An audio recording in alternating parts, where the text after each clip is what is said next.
Bienvenidos, amigos. El conocido como General Invierno debe ser uno de los mejores títulos del segundo conflicto a escala mundial. No es extraño ver argumentos en los que se defiende que el llamado General Invierno, las bajas temperaturas de Moscú durante el invierno, fue lo que impidió de doblegar a la Unión Soviética, que el General Invierno derrotó al ejército alemán, provocando el fracaso de la Operación Barbarroja. La primera vez que apareció nombrado como General Invierno fue en 1812, en una caricatura satírica británica dedicada a la catastrófica campaña de Napoleón en Rusia.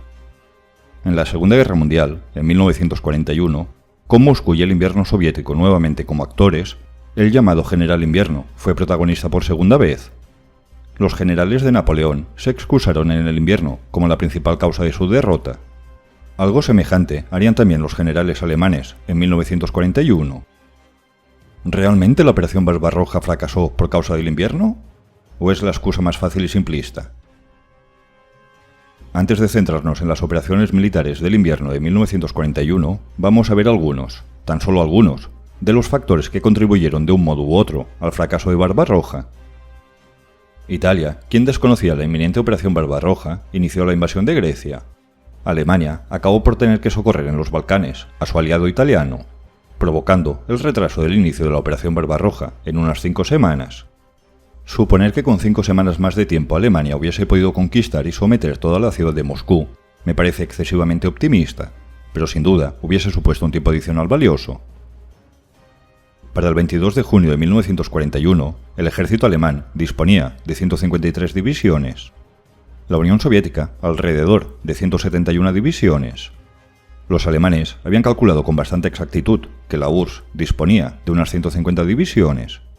En la invasión de Francia de 1940, Alemania avanzó sobre una pequeña parte de Francia, que sería suficiente para derrotar al grueso del ejército francés, dejando el camino libre para conquistar todo el país, se rindieran o no. En 1941, los cálculos alemanes se centraban en derrotar al grueso del ejército soviético, lo que dejaría el camino libre, dar una patada en la puerta y poco más. Además de las 150 divisiones, los germanos calcularon que la URSS dispondría de un aproximado de otras 50 divisiones adicionales. Paulus fue uno de los que avisó que el ejército soviético podía disponer de al menos 100 divisiones de reserva adicionales. El alto mando alemán subestimó la capacidad de movilización de la Unión Soviética, quien, tan solo en agosto, movilizó en torno a 200 divisiones adicionales. El ejército alemán derrotó al grueso del ejército soviético, pero detrás de este hubo otro ejército soviético, y a pesar de continuar haciendo prisioneros en números tan elevados como el 500.000, detrás de ese otro ejército soviético derrotado había otro ejército soviético. La inteligencia alemana brilló por su ausencia, y el subestimar al ejército soviético y su capacidad de movilización provocó que los alemanes tuvieran que improvisar una campaña que ya debía haber terminado según sus planes iniciales.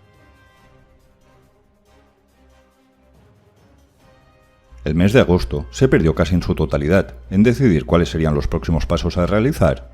Los generales alemanes defendían que debían atacar Moscú. El líder de Alemania quería un avance hacia el Don y posteriormente hacia el Cáucaso. Se suele culpar el retraso provocado por Italia en Grecia y los Balcanes, pero se suele olvidar el retraso causado por la inadecuada planificación alemana de Barbarroja. El 2 de octubre, los alemanes iniciarían el avance hacia Moscú, la Operación Tifón. Esto es, 3 días después del inicio de las lluvias otoñales. El 31 de octubre, el alto mando del ejército alemán ordenó detener todas las operaciones ofensivas hasta que se resolvieran los problemas logísticos cada vez más graves y hasta que la Rasputitsa remitiera. La lluvia otoñal varió entre ligeramente inferior a lo común para esa estación o muy ligeramente superior. En ningún caso debería ser una sorpresa si se hubiese tenido en cuenta en una adecuada planificación previa. Si el invierno impedía que vehículos y armamentos funcionasen correctamente, la Rasputitsa, el barro, impedía que estos llegasen al campo de batalla, y casi peor aún, que la cadena de suministro fuese útil y viable. El General Invierno es un mejor título que el General Barro, o que el General Mala Planificación, o el General Improvisación. El desgaste alemán. A pesar de estar cada vez más cerca de Moscú y de continuar haciendo prisioneros como casi 1 millón de soldados soviéticos, el ejército alemán ya era una sombra de lo que había sido 5 meses antes. Alemania, para entonces, tenía un tercio de sus blindados en condiciones operacionales. Sus tropas disminuyeron en un 50%. Y la Luftwaffe había perdido el 40% de sus aviones. La logística alemana, que inició con 600.000 camiones, dispondría, a las puertas de Moscú, de 75.000. Habían perdido el 88% de sus camiones. Los alemanes estaban muy cerca de su objetivo, de Moscú, en noviembre, pero el avance se detuvo. Durante 67 días, el grupo de ejércitos centro alemán no había recibido ninguna división de refuerzo. En esa misma fracción de tiempo, el ejército soviético había formado 75 nuevas divisiones. Conquistar Moscú, Barbarroja, para entonces ya había fracasado. Alemania no disponía de tropas suficientes como para rodear y someter la ciudad, y un ataque frontal creo que sería aún peor. Vamos a centrarnos ahora en el propio general Invierno. El general Invierno, con su llegada a inicios de noviembre, ayudó a las tropas alemanas al endurecer el suelo. El frío congeló el suelo y los tanques y las unidades motorizadas alemanas, la principal fuerza de ataque enemiga, tenía más libertad de movimiento.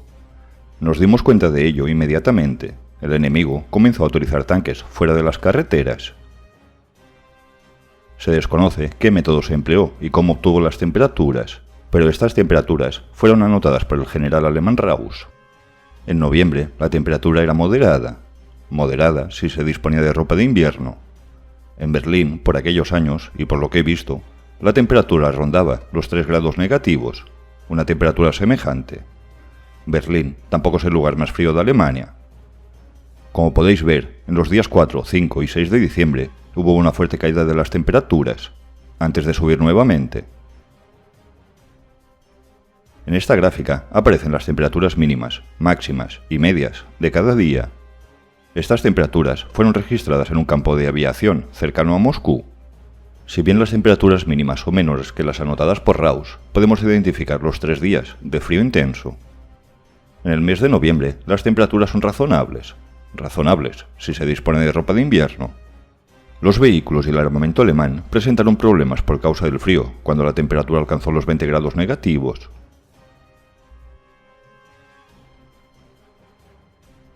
Guderian. Los preparativos hechos para el invierno fueron completamente inadecuados. Durante semanas habíamos estado solicitando anticongelante para los radiadores de nuestros motores. Vimos tan poco de esto como lo hicimos con ropa de invierno para las tropas. El ejército soviético estaba preparando, intencionalmente, una gran contraofensiva tan pronto las temperaturas bajasen considerablemente, aprovechando el mal clima.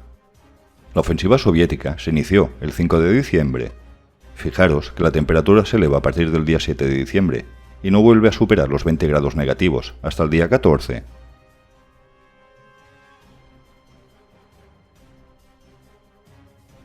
Entre el 5 y el 7 de diciembre, justo los días de temperaturas extremas, el alto mando alemán informó que los ataques soviéticos en general fueron rechazados.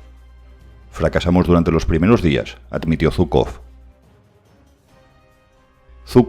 En el primer día de la ofensiva, las tropas penetraron la línea de defensa delantera, pero no pudimos derribar al enemigo. Esto fue posible solo después de 10 días de lucha amarga y de cambios en las tácticas ofensivas. El mariscal de campo von Bock informó desesperadamente que sus tropas no estaban en posición de resistir el concentrado ataque soviético. El 9 de diciembre, con temperaturas que oscilaban entre -5 y 0 grados centígrados, von Bock envió una solicitud urgente al alto mando del ejército. El grupo de ejército necesita de más hombres. Como podéis ver y leer en las palabras de Zhukov, la ofensiva soviética fracasó en los días de más frío, siendo crítica la situación alemana el día 9 de noviembre. Profundamente preocupado, Halder, del alto mando del ejército, escribió en su diario: charla telefónica con el mariscal von Bock. Guderian informa que la condición de sus tropas es tan crítica que no sabe cómo defenderse del enemigo. Claro que el frío extremo debilitó aún más al ya agotado ejército alemán, pero ¿no conquistaron Moscú tan solo por estos 3 días de frío en los que consiguieron defenderse?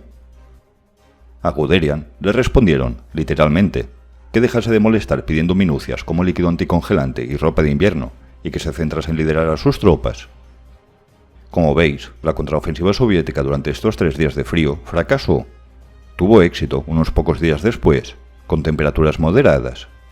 Ya desde mediados de diciembre podemos ver unas temperaturas extremadamente bajas y continuas durante días, pero para entonces la Operación Tifón ya había fracasado hacía tiempo.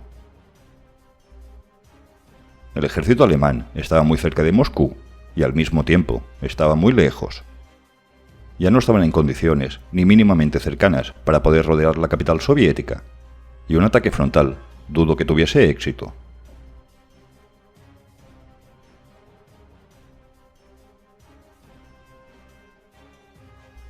La ofensiva soviética provocó la retirada del ejército alemán, pero a inicios de 1942, los soviéticos continuaron haciendo retroceder a los alemanes hasta el mes de abril.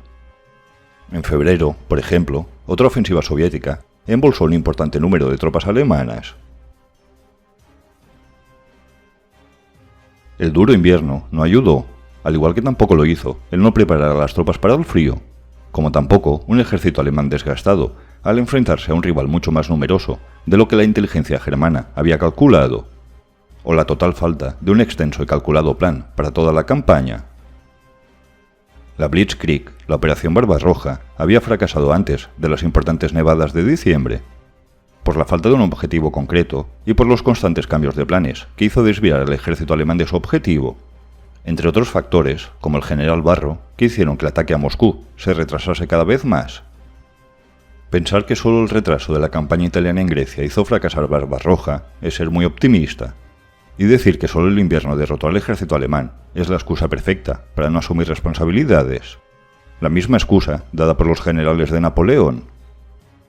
Quizás, corrigiendo todos estos factores, de entre otros, quizás el resultado hubiese sido otro. Barbarroja no fracasó por un único aspecto.